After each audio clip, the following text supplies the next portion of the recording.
Assalamualaikum warahmatullahi wabarakatuh. Berjumpa lagi dengan saya Said Kusuma di channel Sukma Anang Sajati. Pada konten ngaji kali ini saya akan membahas soal keluarga sebagai fitnah dunia. Kenapa saya sebut keluarga sebagai fitnah dunia? Karena kenapa? Begini, sebelum saya jelaskan lebih dalam, saya harus mengatakan dulu mengenai hakikat keluarga itu sendiri. Keluarga itu apa sih? Banyak orang kan mencintai istrinya, suaminya, anak-anaknya dengan rasa cinta yang berlebihan. Apa yang diinginkan oleh anak-anaknya, oleh suaminya, oleh istrinya, semuanya diberikan. Meski hal tersebut buruk. Anaknya pengen sekolah di sekolah elit, meski tahu itu buruk, dapat merusak akhlak anaknya, namun karena memang sangat sayang kepada sang anak, akhirnya disekolahkan di sekolah tersebut. Nah, untuk itu, kenapa saya tertarik untuk membahas video ini, karena memang banyak masyarakat kita, banyak umat Islam khususnya yang terlalu mencintai keluarga secara berlebihan. Saya di sini bukan melarang untuk mencintai keluarga, namun di sini saya mengajak Anda untuk berpikir tentang hakikat daripada keluarga itu sendiri apa. Keluarga itu apa sih?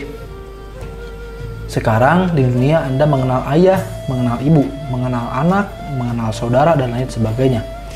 Saya ajak Anda flashback beberapa ratus tahun ke belakang, sebelum Anda menjadi manusia yang punya daging, punya tulang, saat Anda masih berada di suatu alam yang namanya alam ruh.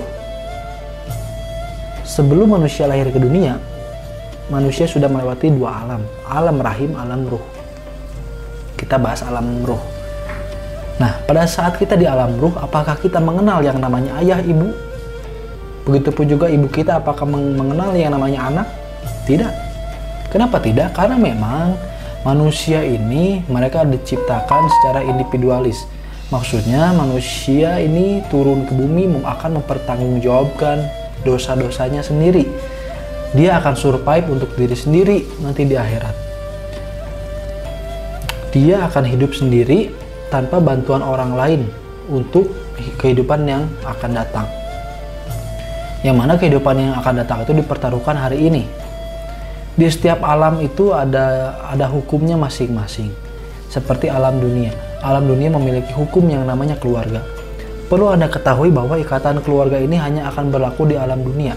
Tidak akan berlaku di alam ruh termasuk alam rahim pun bahkan itu tidak berlaku. Karena pada saat orang di alam rahim, mereka tidak mengenal ibu, ayah, dan lain sebagainya. Oleh karena itu, keluarga ini hanya berlaku di alam dunia. Lalu apa sih keluarga itu? Di sini akan saya jelaskan. Keluarga ini hanyalah rekan. Tidak ada keluarga secara mutlak.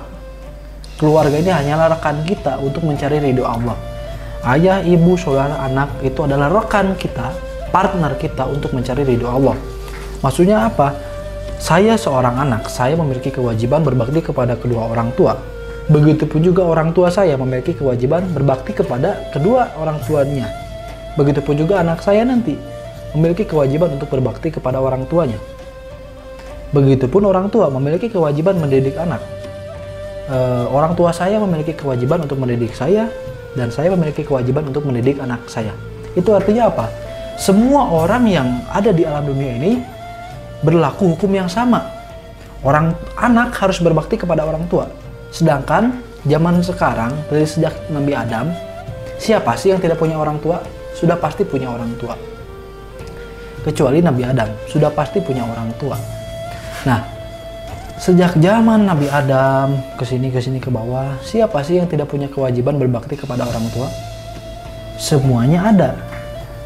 Yang tidak punya orang tua hanya Nabi Adam. Itu pun adalah salah satu bentuk mukjizat kenabiannya. Nabi Adam tidak punya orang tua, diciptakan langsung oleh Allah dari tanah, ya. Nah, sekarang saya, Anda, dan kita semua memiliki kewajiban yang sama. Kewajiban berbakti kepada orang tua dan kewajiban mendidik anak. Semuanya memiliki kewajiban yang sama. Seperti di sekolah. Semua, mau KM, mau seksi kebersihan, dan lain sebagainya, punya kewajiban untuk belajar. Kewajibannya sama. Saya dan Anda memiliki kewajiban sama. Meskipun berbeda umur, bahkan saya dengan orang tua saya sekalipun, dengan anak saya sekalipun memiliki kewajiban yang sama. Ya. memiliki kewajiban yang sama untuk mendidik anak dan berbakti kepada orang tua. Itu contoh kecilnya. Jadi, karena kita memiliki kewajiban yang sama, di sini keluarga bisa diartikan sebagai partner untuk mencari pahala. Partner untuk mencari amal kebaikan. Mencari amal kebaikan. Partner ya, ingat itu partner. Yang namanya partner terbatas. Saya partner dengan rekan kerja saya selama saya bekerja di perusahaan tersebut. Setelah saya keluar, dia bukan partner saya lagi. Begitupun kita, keluarga kita itu adalah partner untuk mencari ridho Allah. Setelah kita mati, tidak ada partner itu lagi.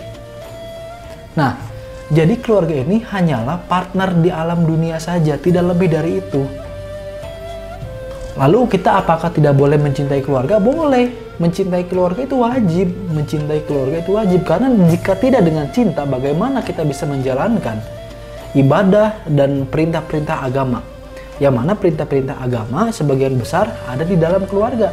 Mendidik anak, memberi nafkah, dan lain sebagainya, itu perintah agama yang bisa dilaksanakan oleh orang yang berkeluarga. Oleh karena itu kan kenapa menikah disebut sebagai menyempurnakan sebagian dari agamanya.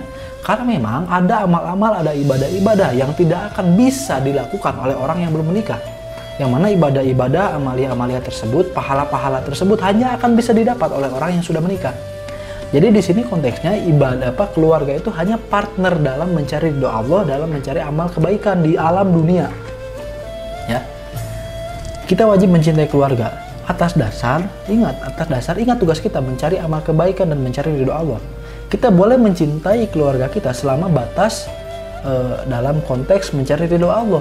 Kita mencintai anak kita boleh, tapi anak kita ingin masuk ke sekolah, ingin main dugem dan lain sebagainya, ya dilarang gitu. Kenapa dilarang?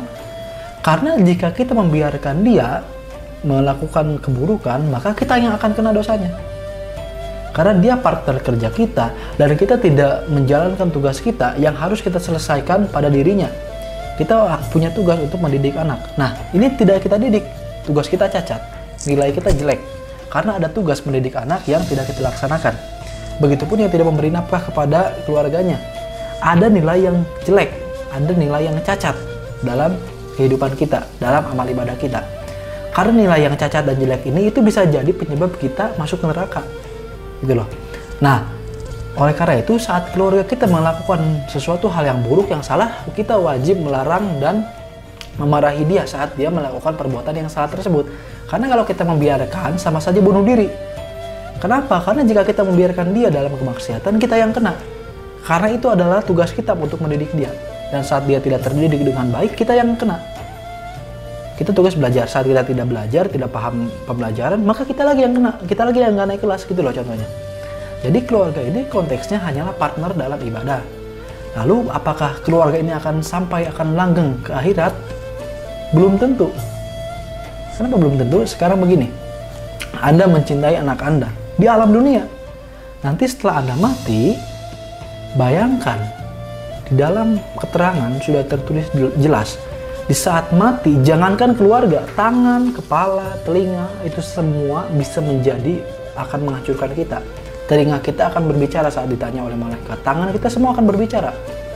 Nanti, kita yang asalnya mencintai istri kita, mencintai anak kita, pada saat dihisab, kita akan saling menuduh. Kamu kenapa nggak sholat misalkan?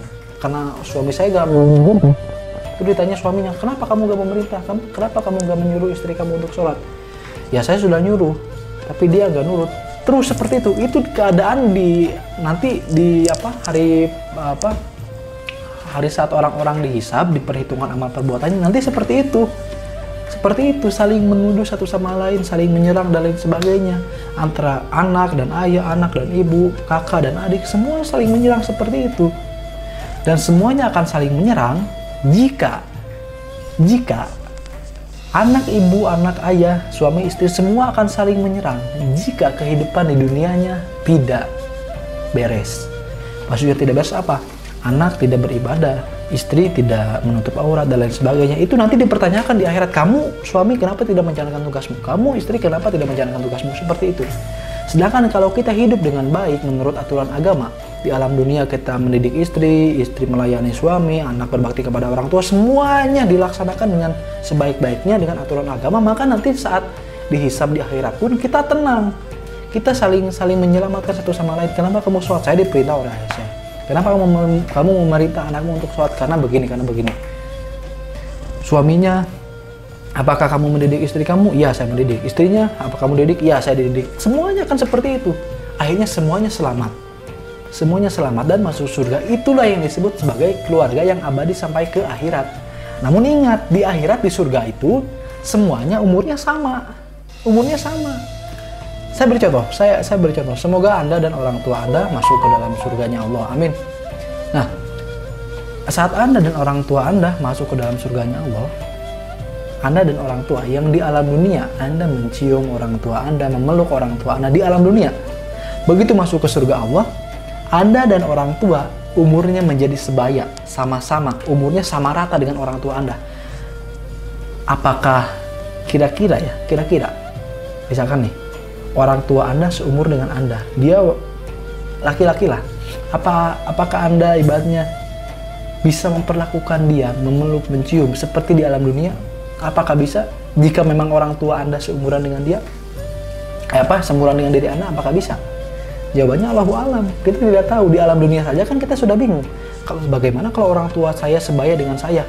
Apakah memeluk, mencium kakinya? Apakah masih bisa? Apakah kita nggak aneh gitu memperlakukan orang yang sebaya seperti itu? Gitu kan?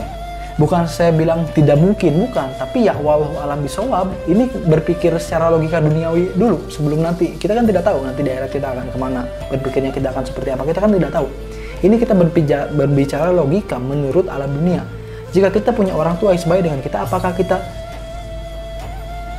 seberani di alam dunia memeluk, mencium, merangkul dan sebagainya, mencium kakinya dan sebagainya? Apakah bisa? Secara logika, coba deh bayangkan bagaimana kalau orang tua Anda, anak Anda sebaya dengan Anda. Secara logika aja dulu, pasti agak aneh kan? Nah, begitu maksud saya.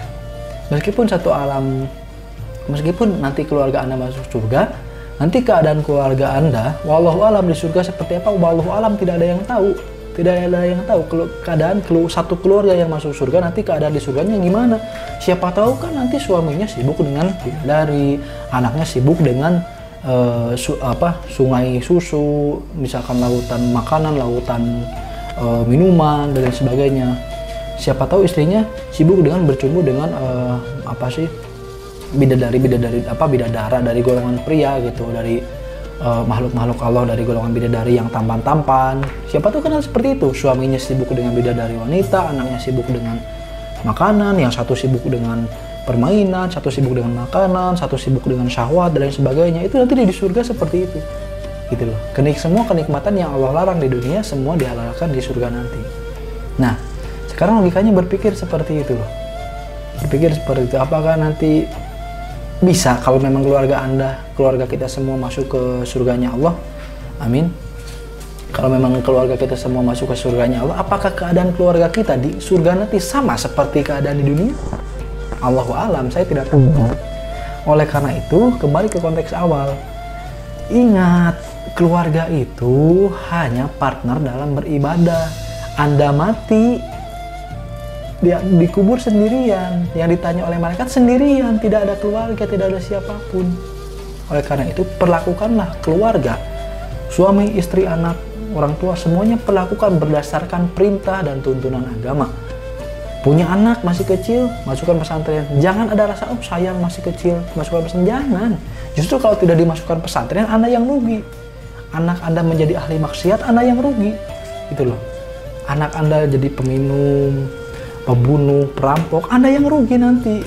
Karena Anda gagal dalam mendidiknya. Anda gagal mendidik anak Anda. Jadi jangan sampai ada rasa, aduh sayang, anak nanti gimana anak saya di pesantren sendirian dan sebagainya, nggak ada orang tua, kalau sakit gimana. Jangan ada rasa sayang seperti itu, jangan. Justru kalau memang Anda sayang, didik anak Anda dengan sebaik-baiknya, dengan agama. Kalau Anda tidak sanggup, masukkan ke pesantren. Jangan ada rasa sayang, jangan ada, aduh kasihan, jangan. Karena di pesantren pun sama-sama manusia. Kiai-kiai di pesantren pun tidak akan membiarkan santrinya sakit. Pasti akan diobati. Gak bakal dibiarkan santrinya kelaparan. Santai aja lah. Kadang kan sekarang banyak keluarga yang seperti itu kan. Terlalu sayang anaknya, sampai anaknya cengeng, gak mau dimasukkan pesantren. anaknya sudah dimasukkan pesantren tiba-tiba nangis pengen balik, tiba-tiba orang tuanya datang, ada anaknya dipukul sama gurunya ya, ditampar sama gurunya karena merokok, terus orang tuanya ngamuk-ngamuk ke kiai di pesantren ada. Nah ini kan bodoh gitu. Bodohnya kenapa? Justru kalau tidak seperti itu Anda yang rugi nanti di akhirat. Kalau tidak seperti itu Anda yang rugi nanti di akhirat ya. Nah oleh karena itu poinnya, keluarga itu hanya partner dalam beribadah. Jangan lebih dari itu.